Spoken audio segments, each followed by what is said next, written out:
Hello and welcome. Good morning, everyone. I am Santosh Chaube.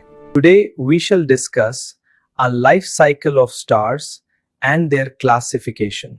अर्थात तारों के जन्म, युवा, प्रौढ़ तथा वृद्ध होने एवं उनके ब्रह्मांड की अनंत गहराइयों में खोने का विज्ञान. So, my friends and students, let's begin this video. Let's begin from the beginning. ब्रह्मांड के उत्पत्ति के जॉर्ज लेमेत्र के बिग बैंग थ्योरी तथा एलन गुथ के स्फीतिक सिद्धांत इन्फ्लेशनरी थ्योरी के अनुसार 13.8 अरब या बिलियन वर्ष पूर्व जो महाधमाका हुआ, उसके बाद अत्यंत ही अल्प समय मात्र 10⁻⁻35 सेकेंड्स के अंदर ब्रह्मांड आकाशगंगा या मिल्की वे के बराबर विस्तारित हो गया तथा तापमान में भारी गिरावट आई. तापमान गिरकर 1 ट्रिलियन अर्थात 10 खरब केल्विन हो गया. तापमान के गिरते ही मात्र 10⁻6 सेकेंड अर्थात 1 सेकेंड के 10 लाखवें भाग में एक अप तथा 2 डाउन क्वार्क आपस में जुड़कर प्रोटॉनों का तथा एक अप तथा 2 डाउन क्वार्क ने मिलकर न्यूट्रॉनों का निर्माण आरंभ किया. तापमान में गिरावट आती रही तथा इसी क्रम में हाइड्रोजन और हीलियम के नाभिक या न्यूक्लियस का निर्माण हुआ. अभी तक प्लाज्मा स्टेट था अर्थात हाइड्रोजन और हीलियम के नाभिक और इलेक्ट्रॉन स्वतंत्र तैर रहे थे. लगभग 3,80,000 वर्ष बीतने के पश्चात तापमान गिरकर 3,000 केल्विन हो गया. इस निम्न ताप पर हाइड्रोजन के नाभिक ने इलेक्ट्रॉन को कैप्चर कर उसे अपनी चारों ओर घूमने पर बाध्य किया, जिससे हाइड्रोजन परमाणु या एटम का जन्म हुआ. फिर इसी तरह हीलियम के परमाणु का निर्माण हुआ. समय बीतने के साथ जहां ब्रह्मांड में पदार्थों का घनत्व थोड़ा अधिक था, वहां गुरुत्वाकर्षण या ग्रेविटेशन के कारण हाइड्रोजन तथा हीलियम का जमाव आरंभ हुआ. डार्क मैटर के ग्रेविटेशनल वेल या गुरुत्वाकर्षण के गड्ढों में ये गैसें गिरने लगी. इन गैसों के अणुओं में आपस में टक्कर होने से ऊर्जा का ह्रास या लॉस हुआ, जिससे तापमान में कमी आई और ये ठंडे होते गए. घनत्व या डेंसिटी में वृद्धि हुई तथा बढ़ते गुरुत्वाकर्षण के कारण ये विशाल गैसों के झुंड बन गए. इसे वैज्ञानिक निहारिका या नेबुला कहते हैं. यहां ध्यान देने योग्य बात यह है कि ये सिर्फ गैस के बने नेबुला थे. बिग बैंग के लगभग 10 करोड़ वर्ष बीतने के बाद इन गैस के नेबुला का आकार सिकुड़ने लगा तथा तापमान में वृद्धि होने लगी. इससे आरंभिक तारों या प्रोटोस्टार का निर्माण हुआ. इन्हें तारा बनने के लिए पर्याप्त आकार या जीन लेंथ जो 108 प्रकाश वर्ष या लाइट ईयर होता है तथा पर्याप्त द्रव्यमान जिसे जीन मास कहा जाता है तथा जो सूर्य के द्रव्यमान का कम से कम 0.08% होता है की जरूरत थी, जो प्रोटोस्टार ने इस शर्त को पूरा कर लिया. स्थिति में उन प्रोटोस्टार के नाभिक का तापमान जब 1 करोड़ डिग्री अर्थात 10 मिलियन हो गया, तो उनके नाभिक में न्यूक्लियर फ्यूजन या नाभिकीय संलयन की क्रिया आरंभ हुई, जिससे प्रभुत मात्रा में ऊर्जा, ऊष्मा तथा प्रकाश का उत्पादन हुआ. इस तरह प्रथम पीढ़ी या फर्स्ट जेनरेशन तारों का निर्माण हुआ.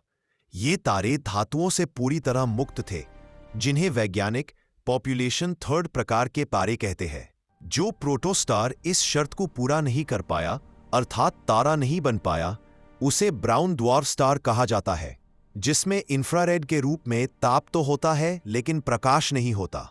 तारों से निकलने वाली ऊष्मा तथा विकिरण तब तक गुरुत्वाकर्षण से संतुलित होते हैं जब तक इनके ओर या क्रोड़ में पर्याप्त हाइड्रोजन रहता है. जब यह खत्म होने लगता है तो तारों के कोर के तापमान में कमी आने से या सिकुड़ता है. इससे कोर के बाहरी भाग में स्थित हाइड्रोजन में संलयन की क्रिया आरंभ होती है तथा यह तारा तेजी से प्रसारित होता है, जिससे उसके सतह के तापमान में भारी गिरावट आती है और वह लाल रंग का हो जाता है. वैज्ञानिक इसे लाल दानव तारा कहते हैं. यदि तारे का द्रव्यमान सूर्य के द्रव्यमान का 8 गुना से कम हो तो कुछ समय बाद उसका बाहरी भाग अंतरिक्ष में बाहर निकल जाता है तथा तारे के कोर में नाभिकीय संलयन की क्रिया बंद होने के कारण वह व्हाइट ड्वार्फ बन जाता है. कुछ समय के बाद इसमें फंसी ऊर्जा के समाप्त होते ही या ब्लैक ड्वार्फ में परिवर्तित हो जाता है. लगभग 4.5 अरब वर्ष के बाद हमारे सूर्य का यही हाल होगा.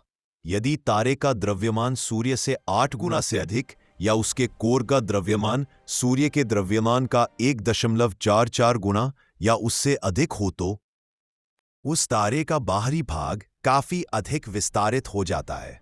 वैज्ञानिक इसे महालाल दानव तारा या रेड सुपर जायंट कहते हैं। तारे के नाभिक के सिकुड़ने से उसके तापमान में वृद्धि होती है, जिससे हीलियम का संलयन आरंभ हो जाता है और कार्बन के नाभिक का निर्माण होता है।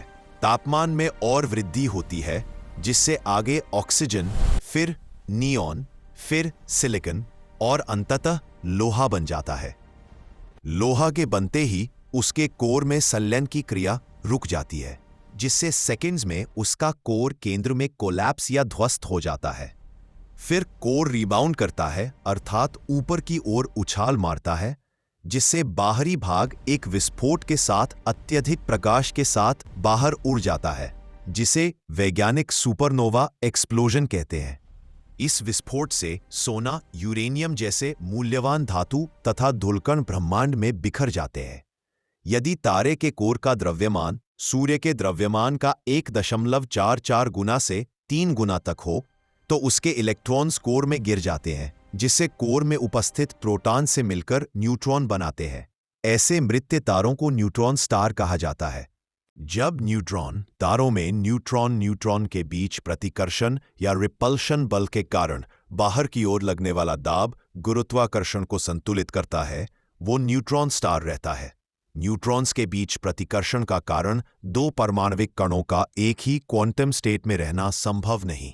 जब तारे के कोर का द्रव्यमान सूर्य के द्रव्यमान का 3 गुना से अधिक होता है, तो अत्यधिक गुरुत्वाकर्षण बल के कारण न्यूट्रॉन्स के द्वारा बनाया गया दाब पर्याप्त नहीं होता, जिससे वे नाभिक में गिर जाते हैं तथा नाभिक अत्यंत सघन हो जाता है। गुरुत्वाकर्षण का मान इतना बढ़ जाता है कि पलायन चाल या एस्केप स्पीड का मान प्रकाश के मान से अधिक होता है। अतः प्रकाश भी उसके गुरुत्वाकर्षण प्रभाव से बाहर नहीं निकल पाता। ऐसे मृत तारे को ब्लैक होल कहते हैं। किसी भी ब्लैक होल के चारों ओर जितनी दूर तक कोई पिंड उसके गुरुत्वाकर्षण प्रभाव से बाहर नहीं जा सकता, उस सीमा को घटना क्षितिज या इवेंट होराइजन कहते हैं। हॉकिंस का यह मानना है कि घटना क्षितिज के पास पार्टिकल एंड एंटी पार्टिकल्स के टकराने से विकिरण निकलते रहते हैं। इसे हॉकिंस रेडिएशन कहा जाता है। तारों को उनके द्रव्यमान या मैस, आकार या साइज, रंग, कलर तथा चमक या लुमिनोसिटी के आधार पर वर्गीकृत किया जा सकता है। तारों का रंग उनके सतह के तापमान का द्योतक है। हार्वर्ड स्पेक्ट्रल क्लासिफिकेशन के अनुसार तारों को O, B, A, F, G, K तथा M वर्ग में विभाजित किया गया है। O से M तक जाने में क्रमशः इन तारों का तापमान घटता है। O वर्ग का तारा सबसे बड़ा, सबसे गर्म तथा रंग में नीला होता है। ऐसे तारे ओरायन बेल्ट में मौजूद है। B उससे छोटा, कम गर्म तथा रंग में नीला सफेद होता है, जैसे रीगल तारा। A सफेद, F पीला सफेद, G पीला जैसे सूर्य। G वर्ग के तारे मेन सीक्वेंस स्टार या मुख्य अनुक्रम के तारे होते हैं। K वर्ग का तारा नारंगी जैसे आर्कट्रस तारा तथा M वर्ग का सबसे ठंडा तथा लाल रंग का तारा होता है, जैसे आद्रा या बीटलजूस तारा। जिन तारों का द्रव्यमान जितना अधिक होता है, वो तारा उतना अधिक चमकदार होता है। जिन तारों की चमक जितनी अधिक होती है, उनका जीवन काल उतना ही कम होता है। Thank you, friends, for watching this video. In the next video, we shall discuss about the solar system.